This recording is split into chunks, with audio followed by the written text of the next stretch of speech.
Good morning everyone, welcome back to my channel that is lectures by doctor Shivi Bhasin. आज हम एक बहुत important topic के ऊपर बात करने वाले हैं जो है ग्लाइकोजेनेसिस और ग्लाइकोजेनोलाइसिस। ठीक है, ये भी जो मेटाबॉलिक पाथवे इसकी मेरी सीरीज चल रही है बायोकेमिस्ट्री के लेक्चर्स में, उसी को आगे बढ़ाते हुए ये दो टॉपिक हैं। मैंने इसमें आपको ग्लाइकोलिसिस बता दिया है, क्रेब्स साइकिल बता दिया है, यूरिया साइकिल बता दिया है, ऑक्सीडेशन ऑफ फैटी एसिड्स बता दिया है। अब यहाँ ग्लाइकोजेनेसिस और ग्लाइकोजेनोलाइसिस। ग्लाइकोजेनोसिस दो वर्ड से बना है, ग्लाइकोजिन और उसका जेनेसिस यानी कि सिंथेसिस। मतलब एक का मतलब है ग्लाइकोजिन का बनना और ग्लाइकोजेनोलाइसिस का मतलब है ग्लाइकोजिन का टूटना।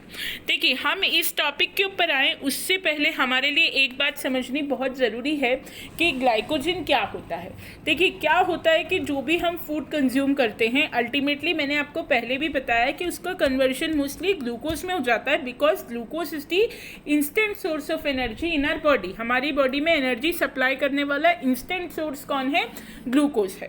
ठीक है ना। तो ग्लूकोज जितना हमारे ब्लड में ग्लूकोज का जो रिक्वायर्ड क्वांटिटी होता है वो 120 mg पर लीटर से 140 या 150 mg पर लीटर तक नॉर्मल अमाउंट में माना जाता है। यदि 150 mg पर लीटर को ग्लूकोज का अमाउंट एक्सीड करता है तो वो हाइपरग्लाइसीमिया को जन्म देता है, और एक्सेस ग्लूकोज हमारे ब्लड में नहीं होना चाहिए। It will lead to hyperglycaemia या फिर डायबिटीज। तो यहाँ एक इम्पॉर्टेंट काम करता है इंसुलिन हार्मोन, जो कि पैनक्रियाज से रिलीज होता है। वो इस एक्स्ट्रा ब्लड ग्लूकोज को ग्लाइकोजिन में कन्वर्ट करता है। ठीक है, एक्स्ट्रा ब्लड ग्लूकोज को कन्वर्ट कर देता है ग्लाइकोजिन में, और इस ग्लाइकोजिन को स्टोर करवा देता है लीवर में। ठीक है ना।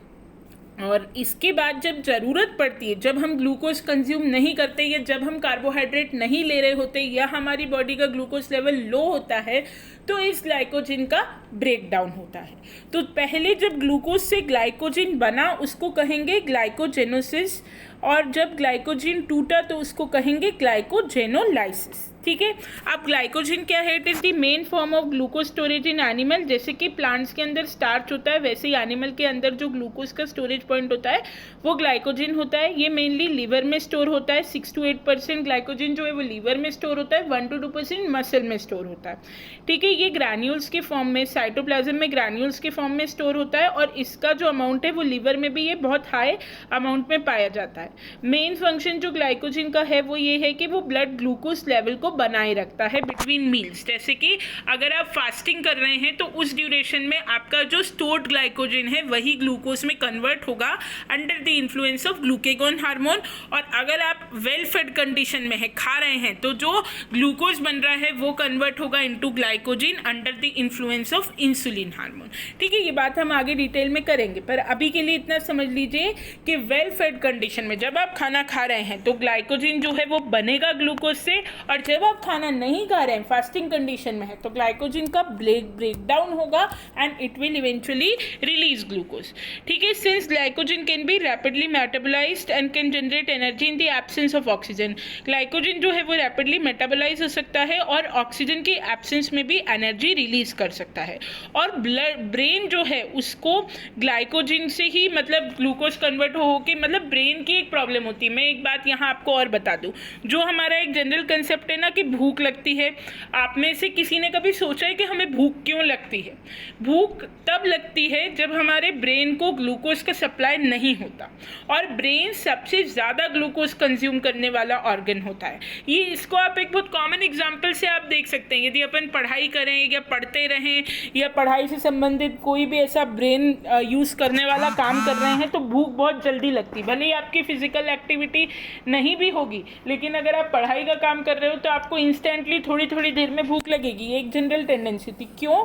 क्योंकि जो ब्रेन होता है उसका ग्लूकोज कंजम्पशन रेट बहुत ज़्यादा होता है, और वो इंटायरली ग्लाइकोजिन पे डिपेंड करता है फॉर ग्लूकोज सप्लाई। ठीक है। तो इतना आप समझ गए कि जो एक्स्ट्रा ग्लूकोज होता है हमारे ब्लड में, that is converted into glycogen and glycogen is stored in the liver.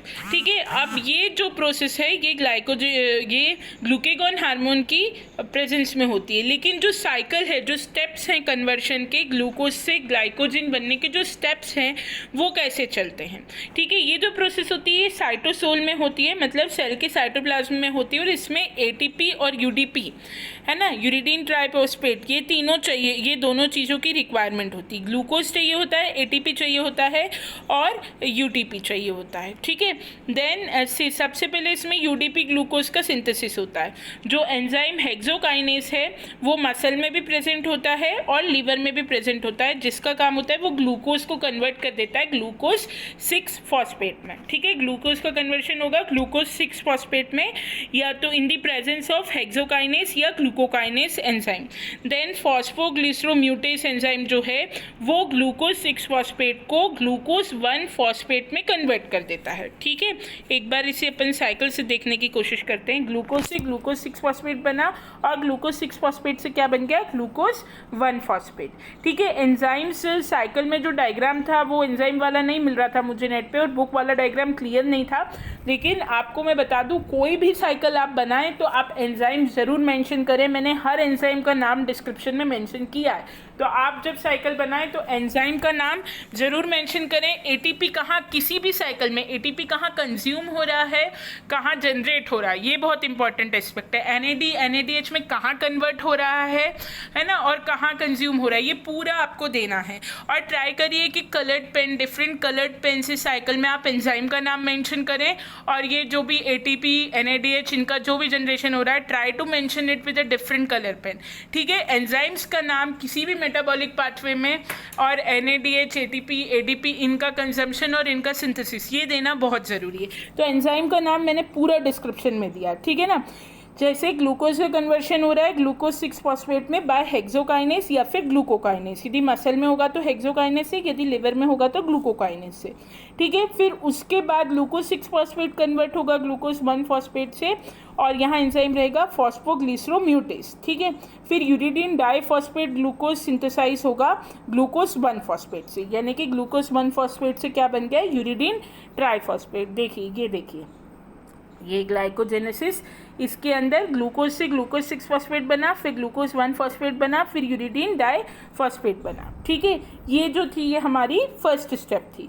Then इसके बाद क्या हुआ, सेकेंड स्टेप में ग्लाइकोजन सिंथेसिस, ये requirement of primer to initiate glycogenesis, ठीक है। एक प्राइमर का रिक्वायरमेंट होता है ग्लाइकोजेनेसिस इनिशिएट करने के लिए। A small fragment of pre existing glycogen must act as a primer to initiate glycogen synthesis.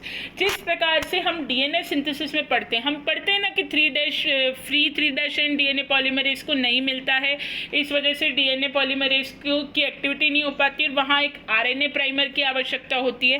ठीक उसी तरह से यहाँ पे भी एक ग्लाइकोजन के छोटे से टुकड़े की आवश्यकता होती है जो कि प्राइमर की तरह एक्ट करता है और जो ग्लाइकोजन सिंथेसिस को इनिशिएट करता है, ठीक है। इन दी एब्सेंस ऑफ प्राइमर और स्पेशल प्रोटीन, अगर प्राइमर नहीं है तो क्या होगा, एक स्पेशल प्रोटीन होता है जिसको ग्लाइकोजिनिन कहते हैं, एक स्पेशल प्रोटीन होता है जिसको ग्लाइकोजिनिन कहते हैं, जो कि ग्लूकोज को एक्सेप्ट कर सकता है UDPG से। UDPG ऊपर तक बन गया था, ग्लूकोज 1 फॉस्फेट UDPG में कन्वर्ट हो गया था, और यहाँ पे ये स्पेशल प्रोटीन क्या करेगा, ग्लूकोज को एक्सेप्ट कर सकता है in the form of UGDP से एक्सेप्ट कर सकता है ना। और जो एक ग्लाइकोजन इनिशिएटर सिंथेटिस करके एंजाइम होता है वो फर्स्ट मॉलिक्यूल एक्सेप्ट करता है ग्लूकोज का ग्लाइकोजन से, है ना। फर्स्ट मॉलिक्यूल एक्सेप्ट करता है और उस तरह से ये जो एक प्रोसेस है, ये जो एक सीरीज़ है यहाँ से UDGP से ग्लाइकोजन सिंथेसिस की, वो इनिशिएट हो जाती है। फर्स्ट मॉलिक्यूल यहाँ पर या तो कोई प्राइमर काम करेगा,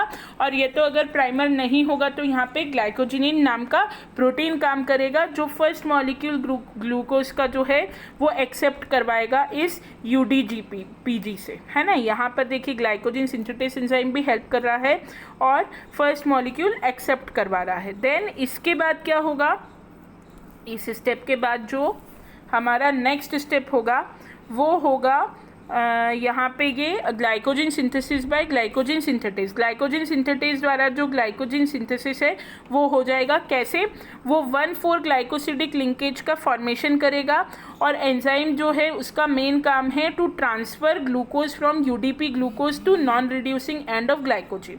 ठीक है ना। ये जो यूडीपी ग्लूकोज बना था, यहाँ पे ये जो यूडीपी बन रहा था उसको ये फर्स्ट मॉलिक्यूल ग्लूकोज को उसने ट्रांसफ़र करा दिया था। अब यहाँ से ये जो मॉलिक्यूल है इसको वो ग्लाइकोजन के सिंथेसिस के लिए ग्लूकोज के मॉलिक्यूल को यूज़ करेगा और धीरे धीरे ग्लाइकोजन का सिंथेसिस ग्लाइकोजन सिंथेटेस एंजाइम की प्रेजेंस में अकम्प्लिश होगा। ठीक है, देन ग्लाइकोजन बन गया। उसके बाद लास्ट स्टेप क्या होगी, glycogen synthetase catalyses the synthesis of a linear unbranched molecule with 1,4 alpha glycosidic linkage. ये ध्यान रखिएगा, ग्लाइकोजन में कौन सी लिंकेज होती है, ग्लाइकोजन में 1,4 अल्फा ग्लाइकोसिडिक लिंकेज होती है। आप लोगों को ध्यान होगा जब मैंने आपको कार्बोहाइड्रेट का जनरल स्ट्रक्चर पढ़ाया था उस समय मैंने आपको पढ़ाया था कि ग्लाइकोसिडिक लिंकेज बनती है जो डाइसेक्राइड्स होते हैं या जो ओलिगोसेक्राइड्स होते हैं उनमें, है ना।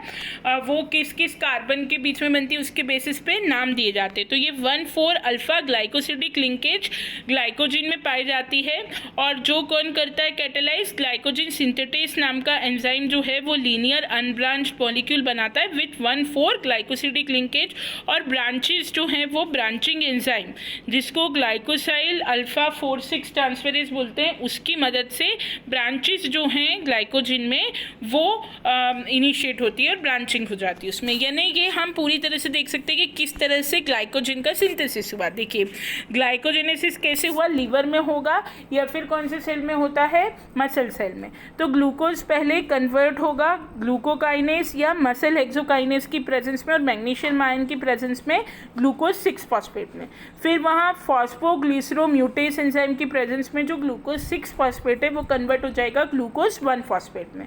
फिर यहाँ पे एक प्राइमर की आवश्यकता पड़ेगी और यूरिडील ट्रांसफेरेज की प्रेजेंस में जो ग्लूकोज 1 फॉस्फेट है वो यूडीपीजी में कन्वर्ट हो जाएगा। यदि प्राइमर नहीं होगा तो यहाँ पे ग्लाइकोजिनिन नाम का प्रोटीन एक्ट करेगा और फर्स्ट मॉलिक्यूल ग्लूकोज का यूडीपीजी में ट्रांसफ़र कर देगा। फिर ग्लाइकोजन सिंथेटेस की प्रेजेंस में ये यूडीपीजी से जो ग्लूकोज का मॉलिक्यूल है वो फाइनली ग्लाइकोजन का सिंथेसिस करेगा और ग्लाइकोजन सिंथेटेस ही यहाँ पे ब्रांचिंग ऐड करवाएगा और अल्फा 1,4 ग्लाइकोसिडिक बॉन्ड का फॉर्मेशन करेगा और ब्रांचिंग यूनिट्स ग्लाइकोजन में ऐड हो जाएंगे। ठीक है ना, इसको हम बोलेंगे अल्फा 1,4 ग्लाइकोजन। तो इस तरह से जब हमारी बॉडी के अंदर एक्सेस मात्रा में हमारी ब्लड में ग्लूकोज होता है तो उस ग्लूकोज का इंसुलिन हार्मोन के इन्फ्लुएंस में ब्लड ग्लूकोज का कन्वर्शन हो जाता है ग्लाइकोजन में। और ग्लाइकोजन जो है वो लीवर या मसल सेल में बनता है, लेकिन ज़्यादातर स्टोरेज जो होता है ग्लाइकोजन का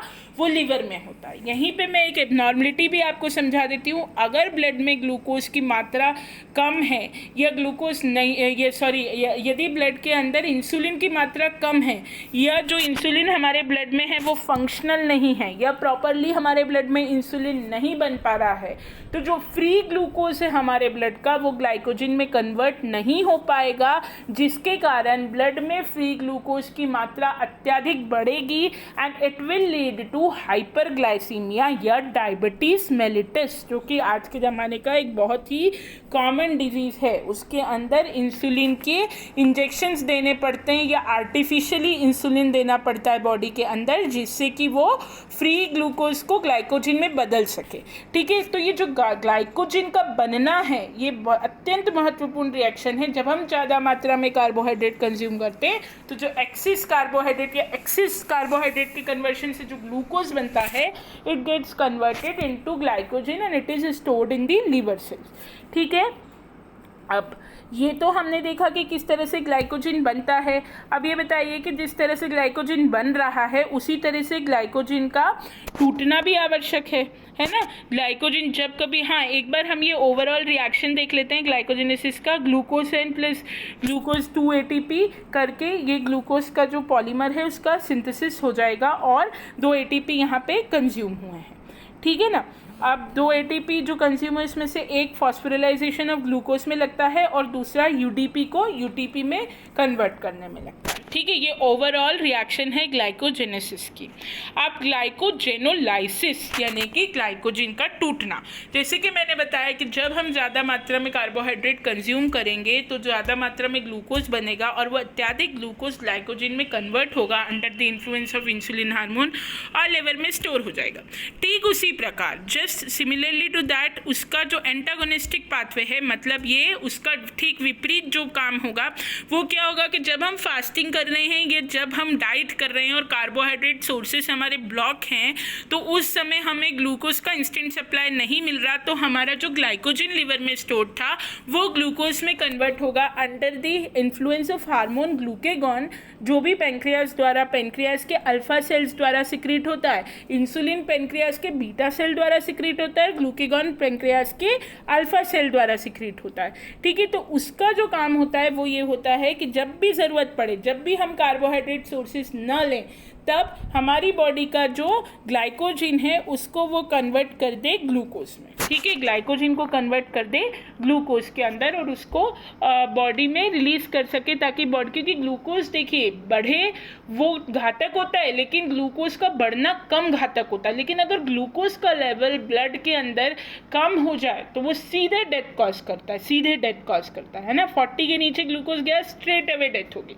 तो कम बिल्कुल नहीं होना चाहिए ग्लूकोज। एक बार बढ़ जाएगा तो आप उसको किसी तरह से ट्रीट करके कम कर सकते हैं। तो ग्लाइकोजन टूट कर ग्लूकोज में कन्वर्ट होता रहता है ना। आप देखिए, glycogenesis, degradation of stored glycogen in the liver and muscle constitute glycogenesis. The pathway for the synthesis and degradation of glycogen are not reversible. अच्छा, ये रिवर्सिबल पाथवे नहीं है। ऐसा नहीं कि जैसे ग्लाइकोजन बड़ा बना उसको जस्ट आप रिवर्ट कर दीजिए वैसे टूट भी जाएगा। कुछ एक स्टेप होते हैं हर साइकिल में जो रिवर्सिबल होते हैं, लेकिन कुछ स्टेप ऐसे भी होते हैं जो कि रिवर्सिबल नहीं होते। ये एंटायर प्रोसेस रिवर्सिबल नहीं है। ग्लाइकोजन बनने का एक अलग प्रोसेस है और ग्लाइकोजन के टूटने का एक डिफरेंट प्रोसेस है। ठीक है, glycogen is degraded by the breaking of alpha 1,4 and alpha 1,6 glycosidic bond. Glycogen का जो डिग्रेडेशन है वो कैसे होता है? अल्फा 1,4 और अल्फा 1,6 ग्लाइकोसिडिक बॉन्ड के डिग्रेडेशन से। देन उसके बाद एक्शन जो है ग्लाइकोजन फॉस्फोराइलेज का, the alpha 1,4 glycosidic bond are cleaved sequentially by enzyme glycogen phosphorylase to give glycogen 1-phosphate। जो अल्फा 1,4 ग्लाइकोसिडिक बॉन्ड है उसका क्लीवेज कैसे होता है? ग्लाइकोजन फॉस्फोराइलेस एंजाइम से होता है, जिससे कि ग्लूकोज 1-phosphate बनता है। एक मिनट हम इसे साइकिल में देख लेते हैं। ये देखिए, ये जो ग्लाइकोजन है इस पर फॉस्फोराइलेस एंजाइम का एक्शन होगा और ये ग्लूकोज 1-phosphate में कन्वर्ट हो जाएगा। फिर इस पर फॉस्फोग्लूकोम्यूटेज का एक्शन होगा, ये ग्लूकोज 6-phosphate में कन्वर्ट हो जाएगा और फॉस्फेटेज के एक्शन से यहाँ फिर ये ग्लूकोज बनेगा जो कि लिवर और किडनी में स्टोर हो जाएगा और यहाँ पे फॉस्फोहेक्सोस आइसोमरेज की प्रेजेंस में ये फ्रुक्टोज 6-phosphate में कन्वर्ट हो जाएगा और ये जो फ्रुक्टोज 6-phosphate है ना, ये ग्लाइकोलिसिस को एंटर कर जाएगा। हम ग्लाइकोलिसिस में देखते हैं ना फ्रुक्टोज 6-phosphate बनता है, तो ये वहाँ एंटर कर जाएगा।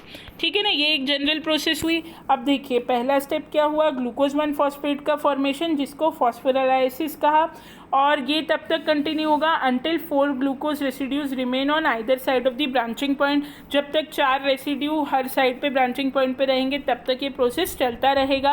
और जो ग्लाइकोजन इसमें बनेगा, ये याद रखिएगा कि ग्लूकोज 1-phosphate के बाद एक ग्लाइकोजन बनते हैं जिसको लिमिट डेक्स्ट्रिन बोलते हैं, जिसका कि फर्दर डिग्रेडेशन पॉसिबल नहीं है। वो चीज़ साइकिल में शो नहीं हो रही है, पर आप ध्यान रखिएगा कि ग्लूकोज 1-phosphate के बाद एक लिमिट डेक्स्ट्रिन बनेगा जिसका कि फर्दर डिग्रेडेशन पॉसिबल नहीं है। देन इसी के अंदर डीब्रांचिंग एंजाइम का एक्शन हो जाएगा। Branches of glycogen are cleave, जो हमने ब्रांचिंग देखी थी ना ग्लाइकोजन में, अब यहाँ पे ग्लाइकोजन टूट रहा है, ग्लाइकोजन से ग्लूकोज बन रहा है, तो वो जो ब्रांचिंग थी, वो जो ब्रांचेस थी, उनका डिग्रेड होना, उनका क्लीव होना ज़रूरी है, तो वो एंजाइम्स द्वारा क्लीव करी जाएंगी। और डी ब्रांचिंग एंजाइम, यहाँ पर एक ही एंजाइम काम करेगा। The branches of glycogen are cleaved by 2 enzyme activity present on a single peptide. अच्छा, एक ही पॉलीपेप्टाइड पे उपस्थित दो एंजाइम्स ये डी ब्रांचिंग का काम करेंगे, इसीलिए उन्हें डी ब्रांचिंग एंजाइम भी कहा जाता है और बायफंक्शनल एंजाइम भी कहा जाता है। ये बस रिमेंबर करिए, याद रखिएगा कि ग्लूकोज 1 फॉस्फेट जो बनेगा उसके बाद लिमिट डेक्स्ट्रिन बनेगा, उसके बाद जो ब्रांचिंग थी ना ग्लाइकोजन में, अब वो डी ब्रांचिंग होगी, उसका क्लीवेज होगा और उसी दौरान वहाँ पर डी ब्रांचिंग एंजाइम या बायफंक्शनल एंजाइम, क्योंकि ये एंजाइम एक ही पॉलीपेप्टाइड पे प्रेजेंट है इसलिए इसको बायफंक्शनल एंजाइम या डी ब्रांचिंग एंजाइम कहते हैं, उसके द्वारा इसका क्लीवेज होगा और उस क्लीवेज से ग्लाइकोजन का जो क्लीवेज है वो खत्म होगा। देन उसके बाद formation of glucose 6 phosphate and glucose, उसके बाद क्या होगा, कंबाइंड एक्शन ग्लाइकोजन फॉस्फोराइलेज का होगा और डी ब्रांचिंग एंजाइम का होगा और ग्लूकोज 1 फॉस्फेट जो है वो ग्लूकोज 6 फॉस्फेट में कन्वर्ट हो जाएगा फॉस्फोग्लिसरोम्यूटेस एंजाइम के द्वारा। Then glucose 6 phosphate is converted to glucose in the presence of enzyme glucose 6 phosphatase, ठीक है, और ये स्टेप जो है ये लीवर में होगा। यानी यहाँ से आप इस साइकिल से आराम से समझ सकते हैं। देखिए पहले ग्लाइकोजन फॉस्फोराइलेज की प्रेजेंस में ग्लूकोज 1 फॉस्फेट में बदला है, यहाँ पर एक स्टेप आती है जो साइकिल में मेंशन नहीं है, मैंने ऊपर डिस्क्रिप्शन में मेंशन की है, लिमिट डेक्स्ट्रिन बनेगा और ग्लाइकोजन की जो ब्रांचेज हैं उनका क्लीवेज होगा और ये क्लीवेज करेंगे डी ब्रांचिंग एंजाइम्स या बायफंक्शनल एंजाइम, क्योंकि ये एंजाइम एक ही पॉलीपेप्टाइड पे प्रेजेंट हैं इसलिए ये ब्रांचेस जो हैं उनको डी ब्रांचिंग करेंगे, फिर ग्लूकोज 6 फॉस्फेट बनेगा और फिर उससे फॉस्फेटेज के एक्शन से डायरेक्टली ग्लूकोज बन जाएगा जो कि लीवर या किडनी में स्टोर्ड रहेगा और फॉस्फोहेक्सोज आइसोमरेज से फ्रुक्टोज 6 फॉस्फेट बनेगा जो कि कहाँ एंटर कर जाएगा, ग्लाइकोलिसिस को एंटर कर जाएगा। ठीक है ना, ये दोनों साइकिल है। देखिए इसमें आपके दोनों टॉपिक कवर हो रहे हैं, ग्लाइकोजेनेसिस और ग्लाइकोजेनोलाइसिस, क्योंकि ये एक ही साथ समझाने में आसान थे इसलिए मैंने एक साथ कवर कर दिए। आपको जैसा भी क्वेश्चन आए एग्जाम में आप उस हिसाब से लिख सकते हैं। Then regulation of glycogenesis and glycogenolysis, regulation mainly 3 mechanism से होता है। एक होता है allosteric regulation of glycogen metabolism, there are certain metabolites that allosterically regulate the activities of glycogen synthesis and glycogen phosphorylase. मैंने पहले भी बताया एलोस्टेरिक इनिबिशन का मतलब होता है कि जो बाइंडिंग साइट होती है एंजाइम की उसके अलावा कोई भी मॉलिक्यूल जाके किसी और जगह पर अटैच हो जाए और इनिबिट करे एंजाइम एक्टिविटी को, that is called as allosteric inhibition. अब होता क्या है कि अगर ब्लड में ग्लूकोज और ग्लाइकोजन का जो लेवल होता है वो जितना होता है उस हिसाब से ये प्रोसेस रेगुलेट होती है। मैं शुरुआत से बता रही हूँ कि अगर ग्लूकोज ब्लड में ज़्यादा है तो ग्लाइकोजन में उसका कन्वर्शन होगा और अगर ग्लूकोज ब्लड में कम है तो ग्लाइकोजन टूट टूट के ग्लूकोज देता रहेगा।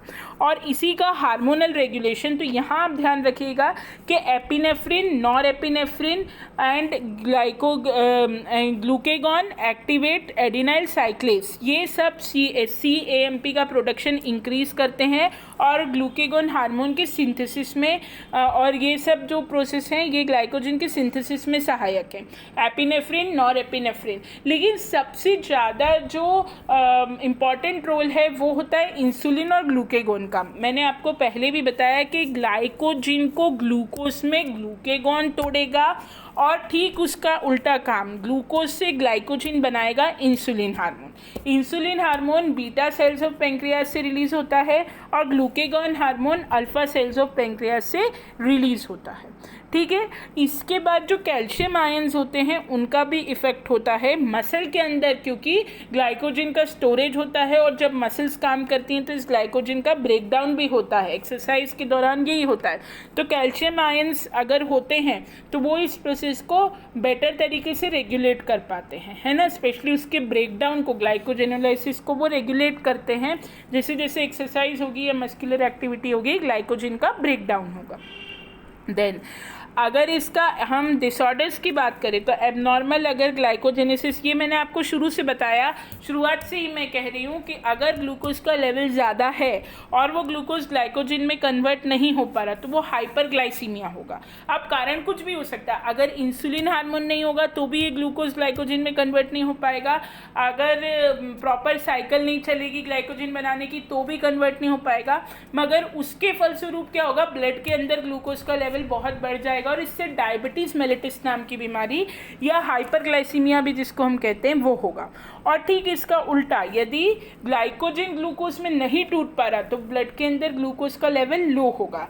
ये क्यों हो सकता है? अगर ग्लूकेगॉन हार्मोन ठीक से काम नहीं कर रहा तो वो ग्लाइकोजन जो है वो ग्लूकोज में कन्वर्ट नहीं हो पाएगा और ब्लड के अंदर ग्लूकोज का लेवल क्या रहेगा, ब्लड के अंदर ग्लूकोज का लेवल कम हो जाएगा और वो बहुत ज़्यादा फेटल होता है।